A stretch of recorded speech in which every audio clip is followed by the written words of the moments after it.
Hello बच्चों, मैं हेमंत प्रजापति आप सबका स्वागत करता हूं अपने चैनल एचपी केमिस्ट्री क्लासेस में। बच्चों, आज हम बात करेंगे एल्डिहाइड और कीटोन जैसे लेसन पर जो हमारी ऑर्गेनिक केमिस्ट्री का चल रहा था, उसी एल्डिहाइड और कीटोन में आज हम लेकर आए हैं आपके सामने कैनिजारो अभिक्रिया। तो कैनिजारो अभिक्रिया होती क्या है? बहुत ज्यादा इंपॉर्टेंट रिएक्शन है आपकी। तो पहले आप जाने कैनिजारो अभिक्रिया होती क्या है, या कैनिजारो अभिक्रिया हम किसे कहते हैं, या कैनिजारो अभिक्रिया कहां कहां संपन्न होती है, कैनिजारो अभिक्रिया किन किन यौगिकों में संपन्न होती है, इन पर हम आज चर्चा करेंगे आपसे। ठीक है बच्चों, तो पहले बात करें कैनिजारो अभिक्रिया, कैनिजारो रिएक्शन पर। तो बच्चों ध्यान दीजिए, पहले बात जान लीजिए कि जो कैनिजारो अभिक्रिया है वह अभिक्रिया एल्डिहाइड में होती है। किसमें होती है? एल्डिहाइड। देखिए, मैं यहां पर बात थोड़ी सी बात करना चाहता हूं। आपने अभी तक फंडा देखा होगा, यहां पर रहन दें alpha, beta and gamma carbon पर। थोड़ी सी बात यहां होगी, फिर कैनिजारो अभिक्रिया पर हम आएंगे। देखिए, अल्फा, बीटा और गामा कार्बन पर तो हमने आपने देखा होगा एक कार्बन परमाणु, ये भी कार्बन परमाणु, ये भी कार्बन परमाणु, और यहां कोई क्रियात्मक समूह लगा दिया। इसी प्रकार आप देखिए, ये भी कार्बन, ये भी कार्बन, और आपने यहां पर CHO लगा दिया, और ये भी कार्बन। या ऐसा ले लिया हमने, एक कार्बन और लिया, दूसरा कार्बन लिया और लिया, और यहां पर भी हमने कोई COOH लगा दिया। ठीक, 3 एग्जाम्पलों को आप समझने का प्रयास करना कि तीनों एग्जाम्पल में अल्फा, बीटा और गामा कार्बन वाला फंडा क्या है। ठीक है, तो देखिए अल्फा, बीटा, गामा कार्बन होते क्या हम? तो जो क्रियात्मक समूह है, और क्रियात्मक समूह के बाद जौन सा भी कार्बन हो, या क्रियात्मक समूह से लगा कार्बन, वह हमेशा अल्फा होता है, और इसका पड़ोसी अल्फा का पड़ोसी होता है बीटा। जबकि हमने आपको सिखाए हैं अल्फा कार्बन, बीटा कार्बन और गामा कार्बन के बारे में हमने आपको समझाया। ऑर्थो, पैरा और मेटा पोजीशन को भी हमने सिखाया आपको। तो क्रियात्मक समूह से लगा कार्बन अल्फा कार्बन, और बगल वाला अल्फा का पड़ोसी होता है बीटा, और बीटा का पड़ोसी होता है गामा। समझ में आई होगी मेरी बात को? नहीं समझ बात सुना। मैंने कहा कि क्रियात्मक समूह से जो कार्बन लगा होता है, उस कार्बन को हम अल्फा कार्बन कहते हैं। उस कार्बन क्या कहते हैं? हम अल्फा कार्बन कहते हैं। तो क्रियात्मक समूह से कार्बन ही लगा, इसे बोलते हैं अल्फा कार्बन। इसका पड़ोसी होगा तो बीटा, इसका पड़ोसी होगा तो गामा। इसका बोले तो अल्फा का पड़ोसी बीटा और बीटा का पड़ोसी गामा होता है। जैसे देखिए, एक क्रियात्मक समूह है, तो क्रियात्मक समूह से के कार्बन से मतलब नहीं होना चाहिए हमें। मतलब क्रियात्मक समूह के कार्बन को छोड़कर उसके कार्बन को नहीं रखते हैं। उसके बाद मतलब क्रियात्मक समूह से कौन लगा कार्बन है? तो अल्फा कार्बन। अल्फा का पड़ोसी ये भी है, अल्फा का पड़ोसी ये भी, अर्थात यह भी बीटा और यह भी बीटा, अर्थात दोनों बीटा कार्बन। और बीटा का पड़ोसी आपका होगा गामा। बीटा का पड़ोसी क्या होगा? गामा। कोई दिक्कत? इतना जानिए, मतलब क्रियात्मक समूह से लगा जो कार्बन होगा वो होगा अल्फा कार्बन। अल्फा का बीटा, बीटा का वो अल्फा का बीटा, बीटा का गामा होता है। इसे याद रखिए, ए लगा क्रियात्मक समूह, तो क्रियात्मक समूह से लगा कार्बन, क्रियात्मक समूह से लगा कार्बन अर्थात अल्फा कार्बन, और अल्फा कार्बन का पड़ोसी बीटा और अल्फा कार्बन का पड़ोसी बीटा। अर्थात आपको समझ में आ गया होगा कि अल्फा, बीटा और गामा कार्बन होते क्या हैं। इन 3-4 मिनट की वीडियो में हमने अभी आपको अल्फा, बीटा, गामा कार्बन के बारे में जानकारी दी। तो आशा करते हैं आपको इतनी बात हमारी समझ में भी आई होगी। अब हम आगे थोड़ी सी बात करते हैं, ठीक है? क्योंकि केवल हम कैनिजारो अभिक्रिया ही आपको समझाएंगे, इसके ज्यादा और कुछ नहीं समझाऊंगा। आप प्रयास रहेगा कि आपको समझ में आए। इसको अलग करते हैं, ठीक है? नोट कर लेना। क्योंकि मैं आपको alpha beta gamma carbon and ortho para और मेटा जैसी स्थिति भी बता चुका हूं। यहां बात होती कैनिजारो अभिक्रिया। तो पहले मैं लिखता हूं थ्योरी, जिससे आपको समझ में आए। अर्थात मैंने कहा कि वे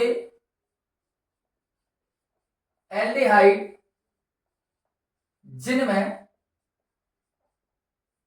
अल्फा हाइड्रोजन अनुपस्थित होते हैं, अनुपस्थित होते हैं, मतलब वे एल्डिहाइड जिनमें अल्फा हाइड्रोजन अनुपस्थित होते हैं कैनिजारो अभिक्रिया देते हैं। देखना, कैनिजारो अभिक्रिया देते हैं। इसको आप ध्यान देना कि जिनमें अल्फा हाइड्रोजन उपस्थित होगा वही कैनिजारो अभिक्रिया देंगे। जैसे एग्जांपल में आपको समझा दूं, ब्लू पेन से लिखता हूं, जैसे SCHO, जैसे C6H5CHO, जैसे CCl3CHO। ऐसे कोई भी कंपाउंड हो सभी कैनिजारो अभिक्रिया देते हैं। होता क्या है, मतलब आपको ध्यान देना है कि जिन एल्डिहाइडों में अल्फा हाइड्रोजन उपस्थित होगा कैनिजारो अभिक्रिया देते हैं। होता क्या है, तो यहां ध्यान देना, होता क्या है कि यह मतलब यह यौगिक, यह जो यौगिक दिए गए आपको, यह यौगिक तनु क्षार अर्थात तनु NaOH से क्रिया कर एल्डिहाइड का, ध्यान देना, क्रिया कर एल्डिहाइड का एक अणु, पढ़ते रहना समझना, एक अणु एल्कोहल व दूसरा अणु लवण बनाता है। क्या बनाता है, लवण बनाता है। इस बात को आप ध्यान देना है। मैं सीधे सीधे कैनिजारो अभिक्रिया होती क्या है, अभी केवल जानकारी दे रहा हूं, मैं आपको समझाऊंगा विस्तार से। आज समझ लीजिए आपकी कैनिजारो अभिक्रिया डी एंड होगी, मस्ती से बैठेगी, पूरा पूरा प्रयास रहेगा आपके लिए। तो अभी मैंने आपको बताया कि वे एल्डिहाइड जिनमें अल्फा हाइड्रोजन उपस्थित होते हैं कैनिजारो अभिक्रिया देते हैं। जैसे SCHO, CCH5CHO, CCl3CHO and etcetera कोई भी हो।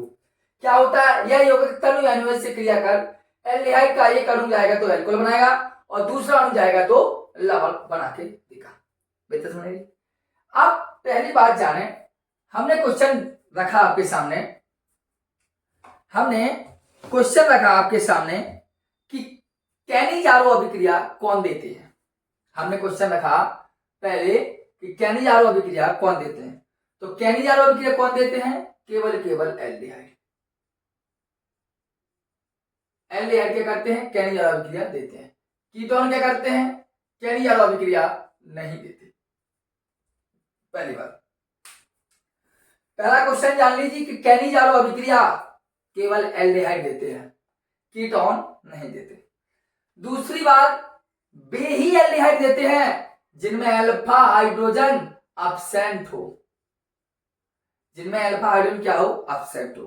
पहली बात, मतलब एल्डिहाइड देंगे लेकिन कौन से एल्डिहाइड देंगे, जिनमें अल्फा हाइड्रोजन ना हो। दूसरी बात समझ को नहीं। अब तीसरी बात क्या कहता है, तीसरी बात कहता है कि जो एल्डिहाइड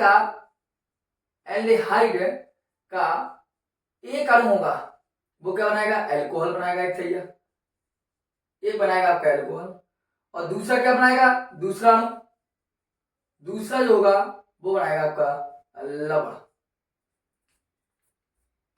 बताइए, देख लीजिए। मैंने कहा एल्डिहाइड कैनिजारो, पहले क्वेश्चन है कि कैनिजारो अभिक्रिया कौन देता है। तो कैनिजारो अभिक्रिया सर हमेशा एल्डिहाइड देते हैं। बात समझ आने वाली आपको। कैनिजारो अभिक्रिया कौन देता है, हमेशा एल्डिहाइड, कीटोन कभी देंगे। लेकिन एल्डिहाइड में भी अल्फा हाइड्रोजन जिसमें नहीं होता वही कैनिजारो अभिक्रिया देते हैं।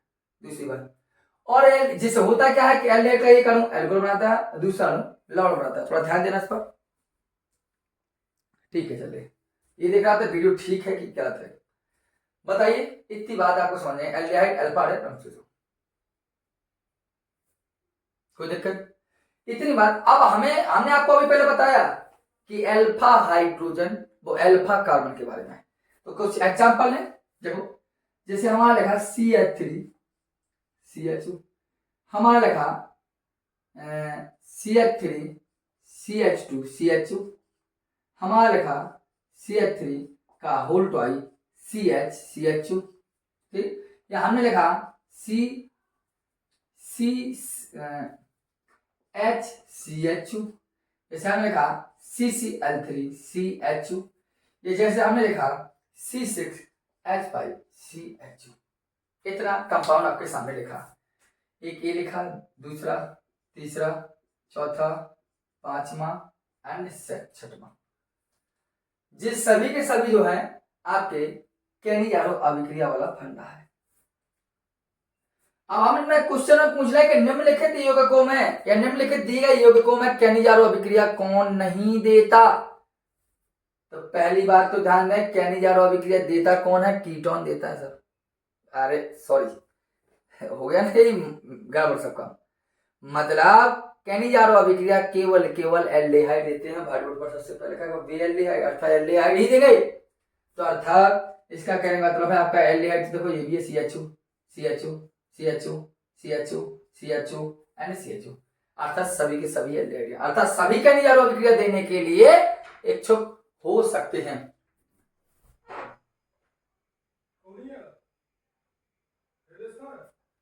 बाहर देखो,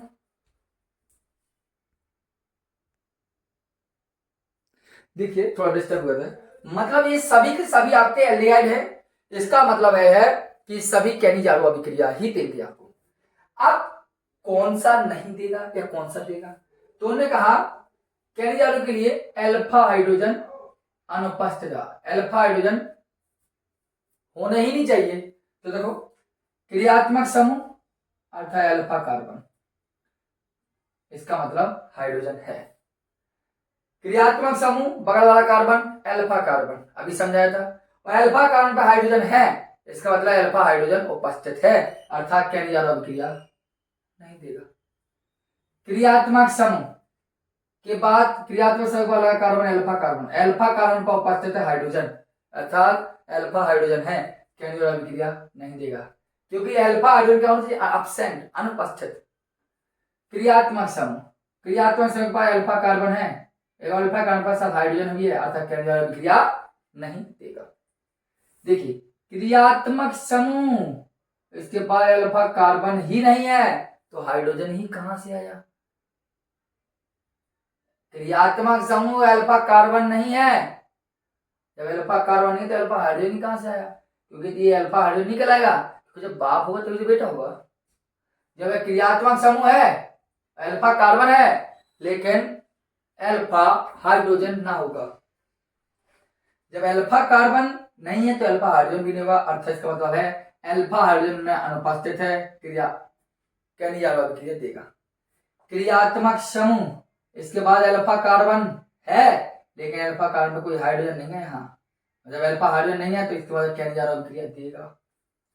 और यह भी क्रियात्मक समूह, इसके बाद कोई अल्फा कार्बन हाइड्रोजन नहीं है इसके पास, कैसे पता चलेगा?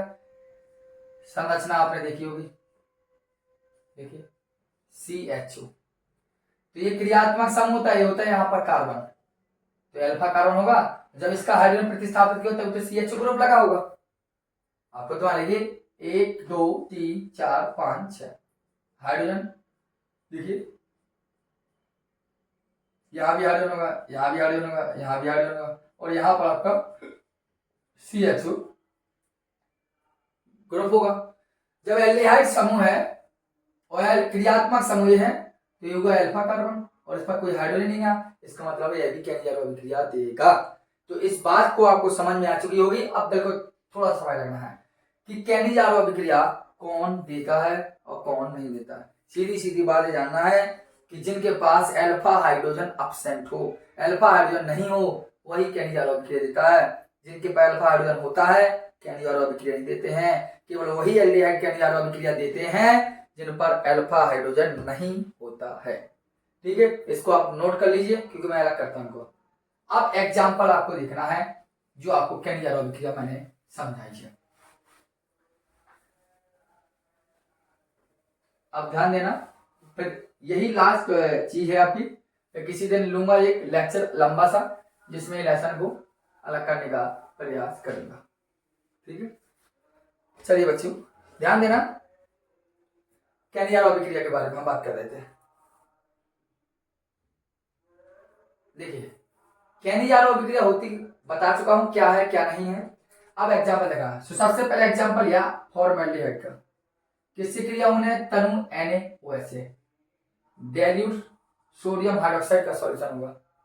होना क्या होने कहा कि एक अणु जो होगा एल्डिहाइड का वो बनाएगा अल्कोहल और दूसरा अणु होगा वो बनाएगा लवण। देखिए ये आपका जो CH एक प्रकार देखा जाता है क्या है, प्रकार CH2 है और जो कहा O है इधर से H लेगा तो बना लेगा CH3OH, बना दिया इसने मैथिल अल्कोहल। बात समझ में आई मेरी? मैंने क्या कहा, मैंने कहा केवल इतनी जानकारी दी कि आप देखिए आपका SCHO लिखा जिसे बोलते हैं हम फॉर्मेल्डिहाइड। ये क्या आपका फॉर्मेल्डिहाइड, फॉर्मेल्डिहाइड को देखिए आप कैसा लिखा है C और ये आपका H और एक है J तो CH2 और हो गया O CH2O। अब J कहाँ गया, इधर से लेने गया H तो हो गया CH3OH। ठीक है, लेकिन उन्होंने कहा एक अणु जाएगा तो एल्कोहल बनाएगा तो बनाया, दूसरा अणु एल्डिहाइड का ही लियो कहा ना, क्रियाकार एल्डिहाइड का एक अणु एल्कोहल बनाएगा दूसरा अणु लवण बनाएगा, तो एक अणु बना दिया अब दूसरा अणु जाएगा इसी के साथ तो लवण बना देगा। लवण बोले तो क्या बनेगा HCOO, इसे बोलते हैं सोडियम फॉर्मेट। बताइए ये कहलाता है फॉर्मेल्डिहाइड ने कैसे कंपाउंड बनाया। आप ध्यान देना एक एग्जांपल और ध्यान देना, जैसे मिलेगा C6H5CH क्या लगेगा C6H5CHO, इसी के लिए करा दी NaOH। इधर यहाँ कंपाउंड बनाने के बाद करता हूँ, होगा क्या, उन्होंने कहा एल्डिहाइड का एक अणु से क्रिया करेगा, कैसे करिए देखो C6H5CH तो है ही, तो पूरा कंपाउंड जाएगा कहाँ, इधर से H लेंगे, इधर से H लेंगे, जब यहाँ से H लेने जाएगा उधर से तो क्या हो जाएगा, इधर भी H लेगा इधर लेगा, अर्थात C6H5 है, इधर CH जाएगा इससे H लेने तो होगा क्या CH2 और जो O C हो जाएगा OH। ठीक, एक अणु एल्डिहाइड का एक अणु आता है क्या अल्कोहल, इसे बोलते हैं बेंजिल अल्कोहल।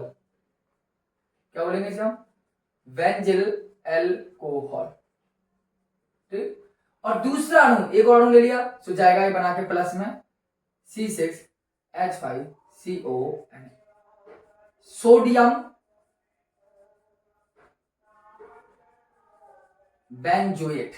बताइए, तो ये आपके एग्जांपल से एक अणु उन्होंने कहा एल्कोहल बनाएगा और दूसरा अणु लवण बनाएगा, यह आपस में रिएक्शन करेंगे और नए कंपाउंड हमें देंगे।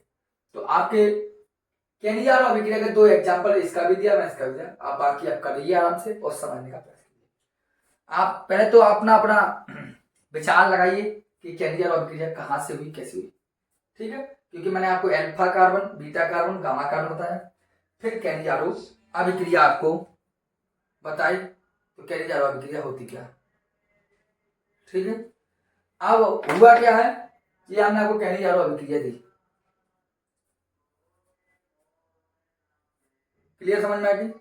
अब हम नेक्स्ट टॉपिक लेकर आएंगे आपके लिए कल, और जब तक आप पढ़िए नोट कीजिए। ठीक है, जय हिंद।